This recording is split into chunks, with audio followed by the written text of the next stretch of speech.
میں ڈاکٹر منظور حسین ملک آئی اسپیشلسٹ الشفا آئی اسپتال سے بول رہا ہوں۔ میں آج آپ کو بڑی عمر کے لوگوں میں نالی بند ہونے سے پانی آنے کے بارے میں، اس کی وجوہات کیا ہوتی ہیں، اس کا کیا علاج ہوتا ہے اور یہ مسئلہ کیا ہے، اس کے بارے میں ساری معلومات دوں گا۔ تو ہوتا یہ ہے کہ قدرت نے آنکھ کو واش کرنے کے لیے ایک نظام بنایا ہوا ہے۔ آنکھ کے آنسو جو ہے پیدا ہوتے ہیں، آنکھ کو واش کرتے ہوئے یہ پھر ایک نالی کے ذریعے سے ناک میں چلے جاتے ہیں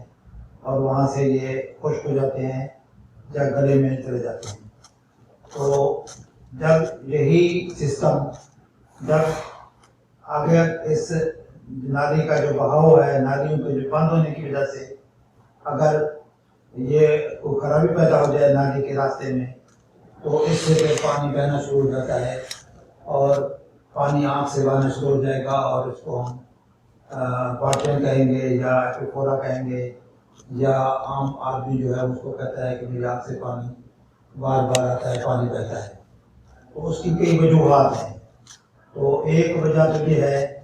کہ آنکھ کے اندر اگر کوئی انفیکشن تھی، کنجکٹیوائٹس تھا کرانک، تو اس کی وجہ سے یہ انفیکشن ہوئی، تو یہ نالیاں کی انفیکشن کی وجہ سے آہستہ آہستہ بلاک ہوتی رہیں، تو الٹیمیٹلی یہ خراب ہو کر بلاک ہو گئیں، اور انفیکشن کی وجہ سے پھر یہ اس کی تھیلی جو ہے یہاں پہ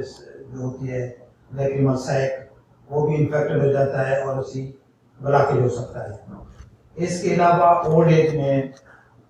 جو آنکھ کی مسل ہیں وہ ویک ہو جاتے ہیں، اور آنکھ کا جو نیچے والا جو لوور لڈ ہے یہ نیچے لٹک جاتا ہے۔ اس کے لٹکنے سے اس کا جو نالی کا منہ جو جہاں پہ ٹائٹ ہوتا ہے اور آنکھ کے ساتھ ملا ہوتا ہے، تو یہ دور ہو جاتا ہے آنکھ سے۔ دور ہونے کی وجہ سے یہ جو نالی کا منہ ہے یہ بھی باہر کی طرف الٹ جاتا ہے، تو اس میں پھر پانی جب اس کا رخ کی باہر کی طرف ہوگا تو اس میں پانی نہیں داخل ہی نہیں ہوگا۔ جب اس میں داخل نہیں ہوگا تو اگر ڈرین بھی نہیں ہوگا، تو ایک وجہ اس کی یہ بنتی ہے کہ اولڈ ایج میں، بڑھاپے میں مسلس کے کمزور ہونے کی وجہ سے یہ نیچے والا چھپر لٹک جاتا ہے۔ اس کے ساتھ ہی نالی کا منہ بھی وہ بھی لٹک جاتا ہے، اور پانی کا جو نکاسی ہے وہ آگے نہیں رہتا اور نالی میں پانی نہیں جاتا، اور اس طرح بلاکیج ہو جاتا ہے۔ اس کے علاوہ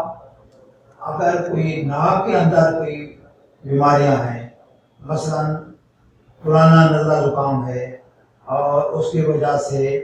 ناک کے اندر کوئی رسولیاں بن گئی ہیں جنہیں نیزل پولیپ کہتے ہیں، تو چونکہ اس نالی کا منہ اندر کی طرف ناک میں کھلتا ہے، تو ناک کے اندر کوئی رسولی ہے یا کوئی پولیپ ہے تو وہ بھی اس کو بلاک کر دے گا۔ اس کے علاوہ ناک کی جو بیماریاں ہیں، مثلا ناک کے اندر کی جو سپٹم ہوتا ہے وہ بعض لوگوں کا ٹیڑھا ہوتا ہے، جسے کہتے ہیں ڈیفلیکٹڈ نیزل سپٹم۔ اگر وہ نیزل سپٹم ٹیڑھا ہے تو وہ بھی اس نالی کے منہ کو بلاک کرے گا، اور جس کی وجہ سے پھر پانی ناک میں نہیں جائے گا۔ اس کے علاوہ جیسا کہ میں نے بتایا ہے کہ نزلہ زکام ہو جائے، نزلہ زکام میں بھی ناک کے اندر کی جھلیاں جو ہے وہ پھول جاتی ہیں، سوجن ہو جاتی ہے اس میں، اور وہ بھی اس ڈکٹ کے منہ کو بند کر دیتی ہیں، اور اس سے پانی کا فلو جو ہے وہ رک جائے گا۔ اس طرح اگر یہ کنڈیشن پرانی ہو جائے تو ہوتے ہوتے یہ نالیاں جو انفیکشن ہو جاتی ہے ان کے اندر، اور بعض اوقات یہ جو سیک ہے اس کے اندر انفیکشن ہو کر یہ ایک پھوڑے کی شکل اختیار کر لیتا ہے، ابسیس کی شکل، پھنسی اور پھوڑے کی شکل اختیار کر لیتا ہے۔ اس کو ہم ایکیوٹ کنڈیشن کہتے ہیں، ایکیوٹ ڈیکریوسسائٹس۔ اگر یہ ایکیوٹ ڈیکریوسسائٹس ہو تو اس میں تو ہم پھر منہ کے ذریعے اینٹی بائیوٹک دیتے ہیں، اور اوپر لگانے کے لیے بھی اینٹی بائیوٹک دیتے ہیں، اور گرم ٹکور بھی کہتے ہیں، کرنے کو کہتے ہیں، تاکہ یہ انفیکشن ریزالو ہو جائے اور کلیئر ہو جائے۔ کلیئر ہونے کے بعد پھر ہم کوشش کرتے ہیں کہ اس کا جو ہے نالی کو کھولا جائے،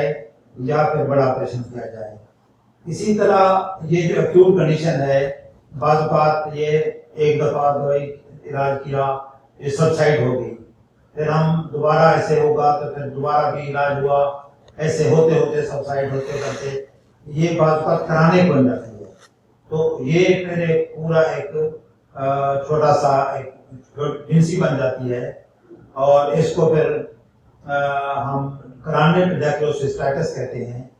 اور بعض اوقات یہ تھیلی بن جاتی ہے جس کو ڈیکریوسیل بھی کہا جاتا ہے. اس کے اندر پھر پس جمع ہو جاتا ہے اور لیسدار مواد پیدا ہو جاتا ہے. اگر کرانے ڈیکریوسسٹائٹس کی کنڈیشن میں اگر اس تھیلی کو ہم اگر دبائیں گے یہاں پر، تو زور سے دبانے سے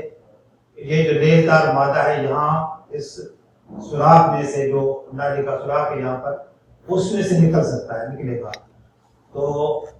یہ بھی ایک ٹیسٹ ہوتا ہے جس کو ہم یعنی ریگرگیٹیشن ٹیسٹ کہتے ہیں، کہ اس نالی کو دبانے سے اگر یہ نکلتا ہے تو اس کا مطلب ہے کہ اس کے اندر پاس جمع ہے، اور یہ کرانے ڈیکریوسسٹائٹس ہے. تو اس کا پھر ہم علاج اس طرح کرتے ہیں کہ اگر یہ کرانے ڈیکریوسسٹائٹس سے پہلے نالی شالیاں بند ہیں، چھوٹا موٹا مسئلہ ہے، تو ہم سلائی پاس کر کے اکثر اس کو کھول سکتے ہیں. لیکن اگر یہ اس طرح کی کرانے کنڈیشن بن گئی ہے اور یہ پھنسی پرانی ہو گئی ہے اور سارا یہ پرابلم ہو گیا ہے، تو پھر ہم اس کو سرجری کر کے اس کو اس تھیلی کو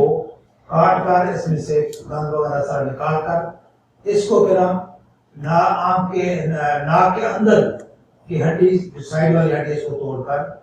اس کو اندر ناک کی جھلی کے ساتھ جوڑ دیتے ہیں، تاکہ یہ یہاں سے جو پانی آئے گا تھیلی میں، تھیلی سے ڈائریکٹ ناک میں چلا جاتا ہے. تو یہ پھر ہمیں بڑا آپریشن کرنا پڑتا ہے جس کو ہم DCR بھی بولتے ہیں. تو یہ آپریشن عام طور پر بے ہوش کر کے ہم کرتے ہیں، بڑا آپریشن ہے. تو اس سے پھر یہ ہوتا ہے کہ یہاں کا پانی جو ہے اس نالی کے ذریعے جہاں نالی میں آئے گا، پھر تھیلی میں آئے گا، اور تھیلی سے ڈائریکٹ ناک میں چلا جائے گا. تو اس طریقے سے اس مسئلے کو حل کیا جا سکتا ہے. تو امید ہے کہ یہ ویڈیو آپ کو پسند آئی ہوگی، اور کمنٹ سیکشن میں آپ جو معلومات لینا چاہیں تو لے سکتے ہیں. السلام علیکم ورحمۃ اللہ.